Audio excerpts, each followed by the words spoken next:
Hello friends, welcome to our channel. बहुत बहुत स्वागत है आपका। मेरा नाम अम्बरीश है, आप प्रेमजीत जी हैं। आज का हमारा टॉपिक जो डिस्कशन का है वो बहुत ही इंटरेस्टिंग है। व्हाट इज़ सेल्फ रियलाइजेशन, आत्म साक्षात्कार क्या है। तो आइए हम डिस्कस करते हैं प्रेमजीत जी के साथ इस टॉपिक को। प्रेमजीत जी, सेल्फ रियलाइजेशन के बारे में हम काफ़ी हमने सुना है, लेकिन एग्जैक्टली सेल्फ रियलाइजेशन क्या है, ये बड़ा ही एक प्रश्न दिमाग में रहता है कि क्या घटता है, क्या होता है, कैसे कोई सेल्फ रियलाइजेशन का मतलब क्या है, और ये कैसे इसका अनुभव होता है, और क्या मतलब है इसका।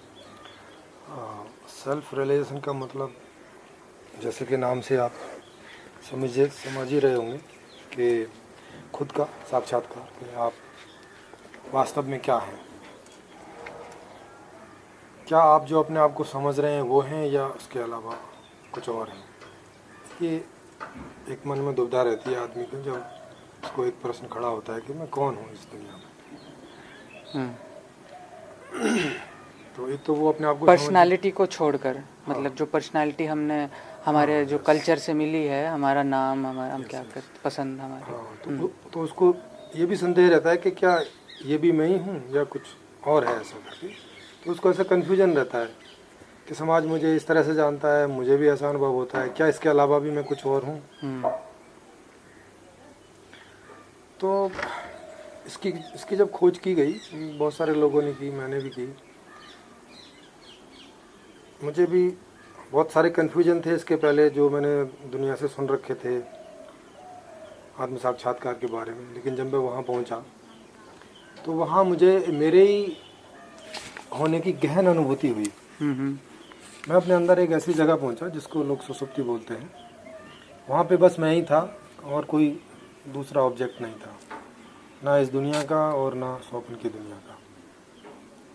वहाँ पे मैं ही मैं को अनुभव कर रहा था।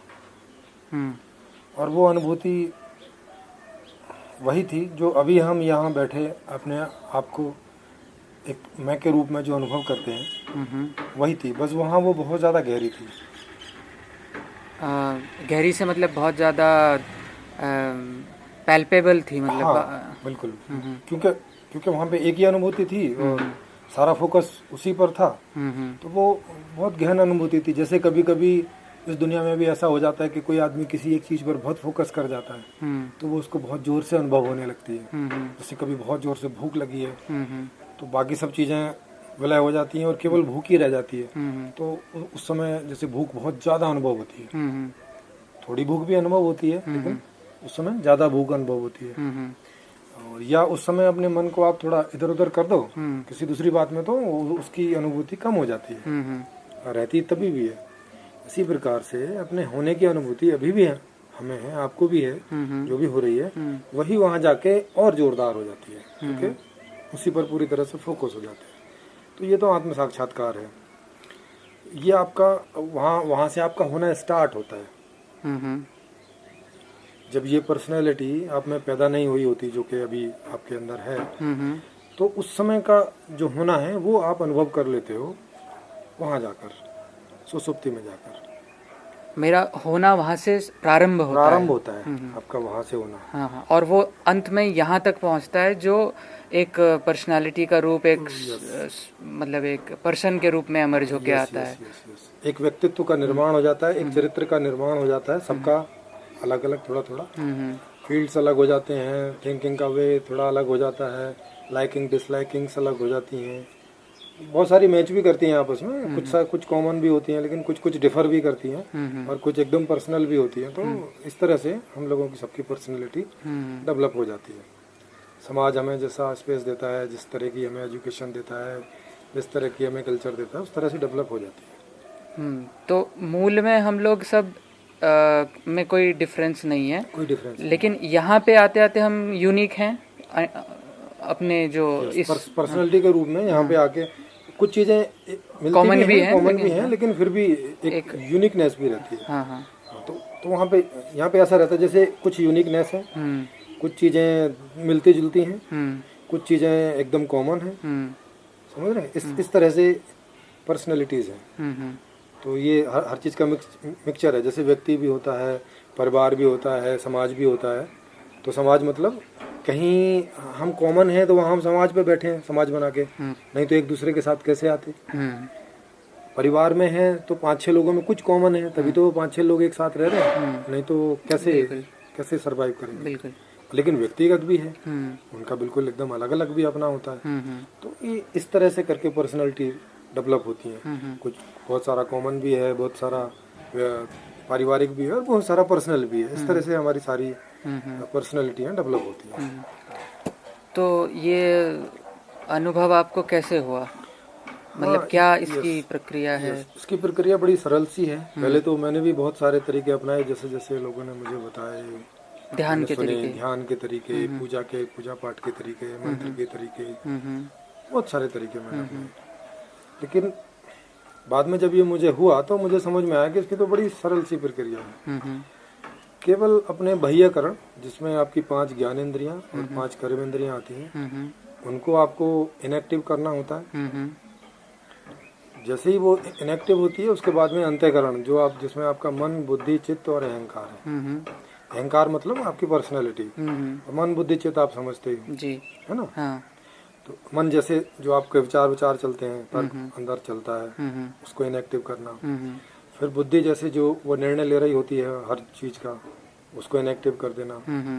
फिर चित्त को इनएक्टिव कर देना, मतलब उससे जो मेमोरियां उठ के आती हैं उनको थोड़ी देर के लिए साइड कर देना कि अभी भैया अभी मत आओ, है ना।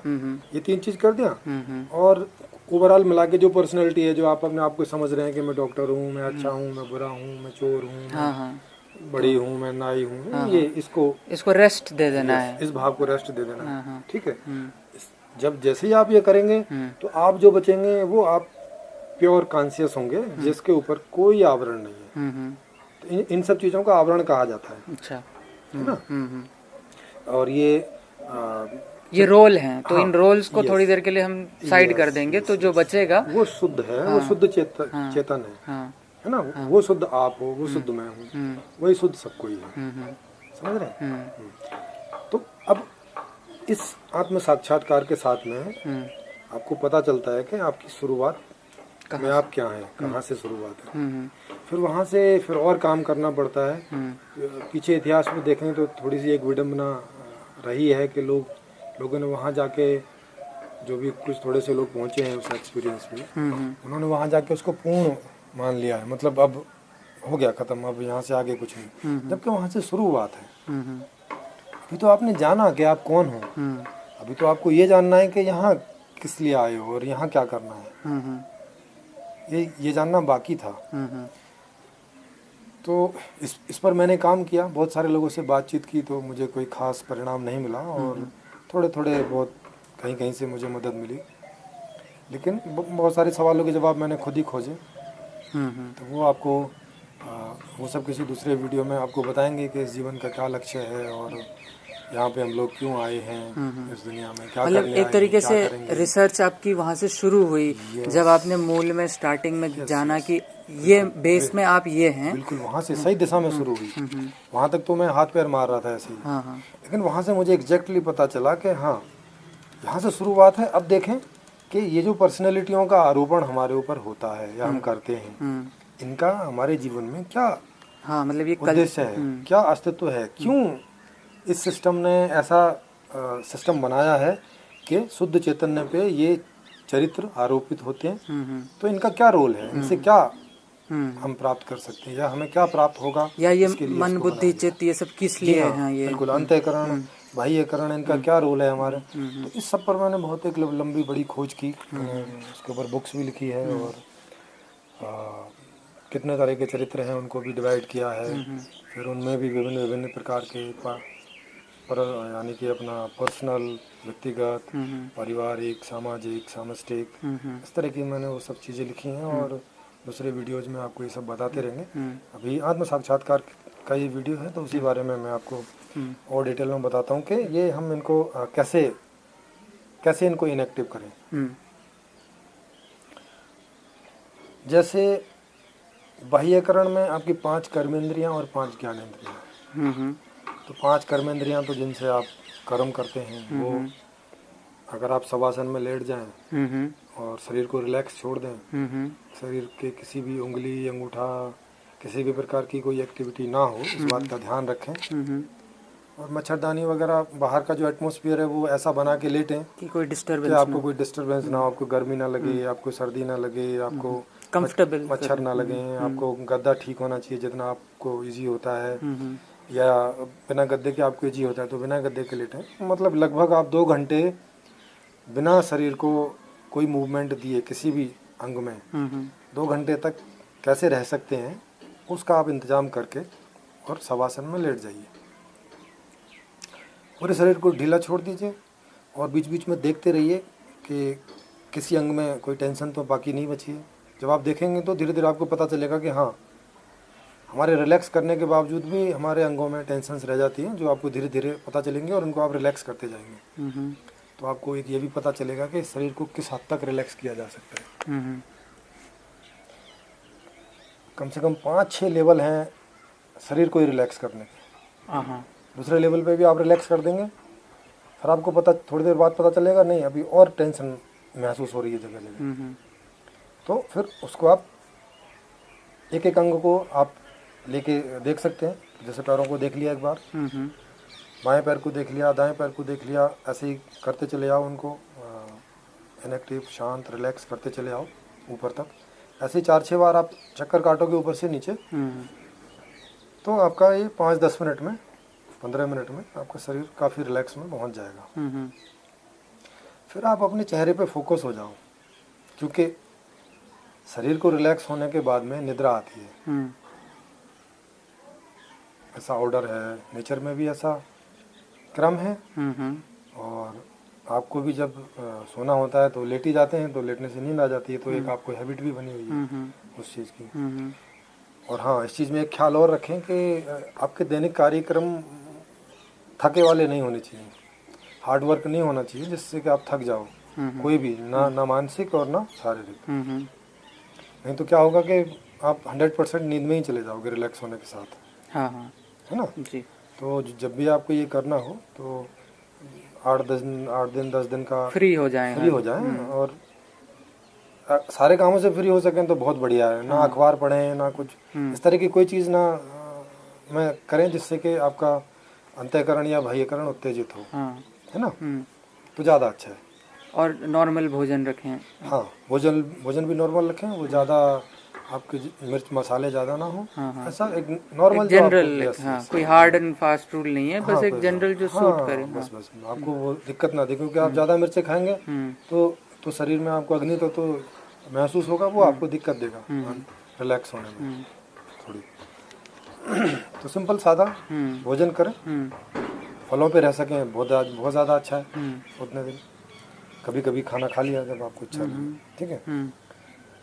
तो बाह्यकरण में कर्मेंद्रियां छोड़ दिया आपने, शरीर को रिलैक्स करके आंखें बंद कर ही ली हैं।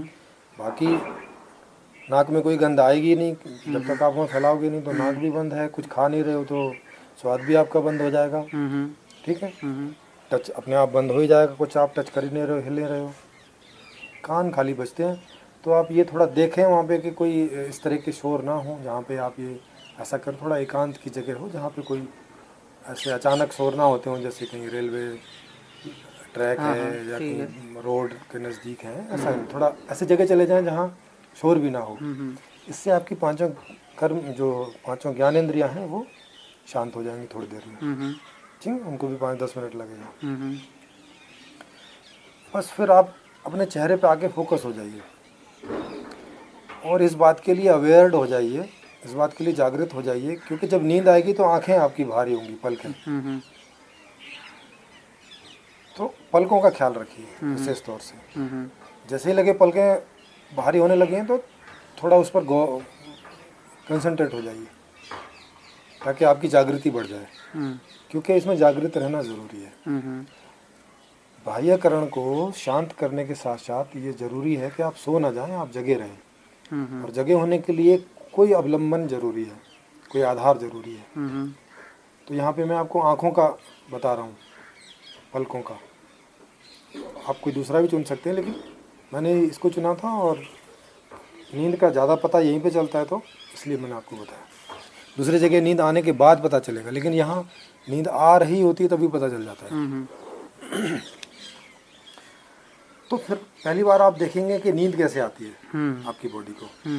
मुझे जो नींद आई वो पैरों की तरफ से मेरा शरीर सोना शुरू हो गया। सुन्न नहीं हुआ जैसे बैठे बैठे हो जाता है, सोना शुरू हो गया। वो कैसे सोने लगा मुझे पता चला, और वो ऐसे आते आते आते आते और मेरे पूरे चेहरे तक आया। तो शुरू में 3-4 बार तो मैं इस बात से ज़्यादा अवेयर हुआ, तो वो यहाँ तक आता और फिर वापस चला जाता। वो जो निद्रा थी, ऐसे 1 दिन 2 दिन हुआ, पर तीसरे चौथे दिन मुझे वो पूरे शरीर पे निद्रा आ गई। इसका परिणाम ये हुआ कि बाह्यकरण मेरा इनएक्टिव हो गया और मैं स्वप्न लोक में पहुंच गया, अंतःकरण में। वहाँ पे अंतःकरण काम करता है स्वप्न में पूरा। ये बाह्यकरण भी अंतर्मुखी होकर काम करती हैं, लेकिन ऐसे जागृत में जैसे करती हैं वैसे नहीं करती। जैसे स्वप्न में आपने देखा होगा वैसे करती हैं। अब वहाँ पे आपको कुछ एंजॉय वगैरह करना है तो आप कर सकते हैं, लेकिन जो एम है आत्म साक्षात्कार का वो ये है कि वहाँ पे जो आपका अंतःकरण काम कर रहा है उसको भी आपको इग्नोर करना है, उसको भी रेस्ट दे देना है। हाँ, और उसको रेस्ट देने का तरीका यही है कि उसको इग्नोर कर दो। जो आप स्वप्न आपको आ रहे हैं उसको इग्नोर कर दो, मतलब सब्जेक्ट को ही साइड कर देना है। हाँ, उसमें आप इन्वॉल्वमेंट मत करो, उसको समझने की कोशिश मत करो कि क्या है, क्या आ रहा है ना। इन्वॉल्वमेंट उसमें से ठीक है हटा दो, जो आ रहा है आने दो, उसको आइडेंटिफाई करने की कोशिश मत करो।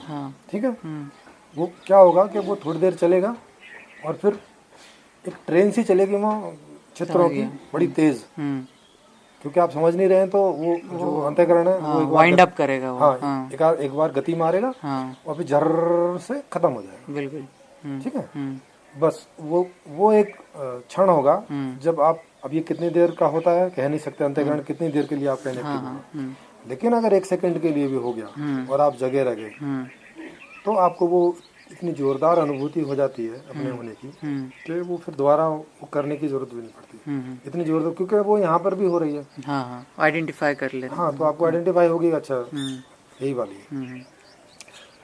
तो ये है आत्म साक्षात्कार करने वाली बात, जो कि सुसुप्ति में होती है। फिर जिसको तुरिया बोलते हैं वो है कि नहीं हो जाना। हाँ, मतलब अब जो आप खुद ही वहाँ ऑब्जेक्ट बने हो, खुद ही खुद को देख रहे हो, खुद को भी इग्नोर मार दो तो आप सो जाओ। हम अपने व्यूअर्स को बता दें कि 4 अवस्थाएं होती हैं, जागृत, स्वप्न, सुषुप्ति, तुर्य। ये चेतना की 4 अवस्थाएं। तो तुर्य में हम नहीं हो जाते हैं। मतलब नथिंगनेस। तो ये कोई अलग से बस ये नहीं है, मतलब नहीं होना। तो वो होने के एब्सेंस को नहीं होना बोल रहे हैं। होने की एब्सेंस को। ठीक है, सुसुप्ति में होने लगते हैं। स्वप्न में जो आपका सूक्ष्म पूरा अस्तित्व है वो होता है एक सॉफ्टवेयर की तरह। वो अनेक चीजें होती हैं, लेकिन सॉफ्टवेयर रूप में होती हैं। और जागृत में फिजिकल रूप में, फिजिकल में सारा एग्जिस्ट करता है। ठीक है। अगर आप इस यूनिवर्स की फॉर्म देखेंगे तो उसमें ऐसी है। ये नहीं था, फिर ये हुआ, 0 से 1 हुआ। 0 से 1 हुआ, फिर 1 से ये सूक्ष्म में सेट हुआ, और फिर ये अस्तित्व में एग्जिस्ट किया, चौथे पे जागृति पे। ठीक, इस तरह से करके। तो ये पूरा सीक्वेंस हमें समझ में आ गया। तो लेकिन ये सीक्वेंस तब समझ में आता है जब हम इसको समझने की कोशिश करते हैं। ज्यादातर लोग कहाँ पे गलती कर जाते हैं कि वो उस अनुभव को वो अंतिम मान लेते हैं, और इधर से देखो तो है भी अंतिम ही, लेकिन ये नहीं जानने की कोशिश करते कि जब हमारा वो होना है तो हम हुए क्यों, ये सब है ना। वो तो हम थे ही, वो तो ये सब होने से भी पहले थे, तो वहां से यहाँ क्यों आए, ये स्वप्न और ये सब क्यों क्रिएट हुए। ये क्यों क्रिएट हुए, इनके होने में क्या एम है, क्या उद्देश्य है, ये जानना जरूरी है। और इस जानने के लिए इसका पूरा अध्ययन, अवलोकन, तो इसीलिए रिसर्च बेस में पहुंच की शुरुआत होती है। लेकिन जैसे अगर मैं लिटरेचर में इंटरेस्ट रखता हूँ, कोई और म्यूज़िक में इंटरेस्ट रखता है, कोई फिलॉसफी में इंटरेस्ट रखता है। तो अब अगर मेरा ये जानने का इंटरेस्ट नहीं है तो ये क्या कोई ह्यूमन लाइफ का मतलब जैसे कि कोई हम गलत काम कर रहे हैं, मतलब कि मेरा मान लीजिए सेल्फ रियलाइजेशन में इंटरेस्ट नहीं है तो क्या इज इट ओके? हाँ, मतलब बिल्कुल ये एक ऐसा ही फील्ड है जैसे दूसरे फील्ड है ज्ञान के। वो चाहे संगीत में है, चाहे विज्ञान में है, चाहे किसी दूसरे और ज्ञान में है। तो ऐसा नहीं है कि सबको ध्यान करके सेल्फ रियलाइजेशन करना है और तभी कुछ हो सकता है उनकी जिंदगी का, ऐसा नहीं। सेल्फ रियलाइजेशन कोई जीवन का लक्ष्य नहीं है। हाँ। ये कोई ऐसा नहीं है कि सबके लिए अनिवार्य है। ये जिनको ये सवाल खड़ा होता है ये उन्हीं के लिए है।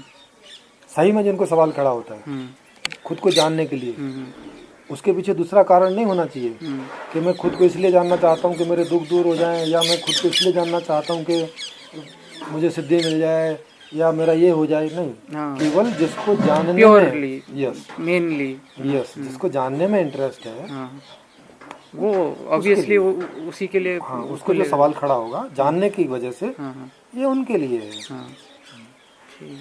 और ये भी एक रिसर्च फील्ड है, इसकी भी इस दुनिया में ज़रूरत है जैसे बाकी दूसरे फील्डों की ज़रूरत है। तो बाकी लोग दूसरे में काम करते हैं तो कुछ लोग इसमें भी काम करते हैं। इस तरह से एक दूसरे के लिए सर्व करते हैं जानने के बाद। ठीक है। तो इस तरह का है। ठीक है, तो हमने एक जनरल डिस्कशन किया है, एक मोटा सा ओवरव्यू आत्म साक्षात्कार और सेल्फ रियलाइजेशन के टॉपिक के ऊपर। जाहिर सी बात है कई सारे सवाल हो सकते हैं आपके और भी, तो अगर आप इंटरेस्टेड हैं फर्दर किसी सवाल को लेकर या और कुछ आपके प्रश्न उठ रहे हैं, टॉपिक कुछ और गहरे से जानना चाहते हैं, तो हमें आप हमारे ईमेल पे या कॉन्टैक्ट नंबर पे आप मैसेज कर सकते हैं ताकि हम उन टॉपिक्स को और गहरे से डील करें। और हमारी अगली जो टॉपिक्स हैं वो भी काफ़ी सारी होंगी जो इन विषयों से रिलेटेड होंगी, तो आप देखते रहिएगा हमारा चैनल। Thank you. आप सभी का बहुत बहुत धन्यवाद।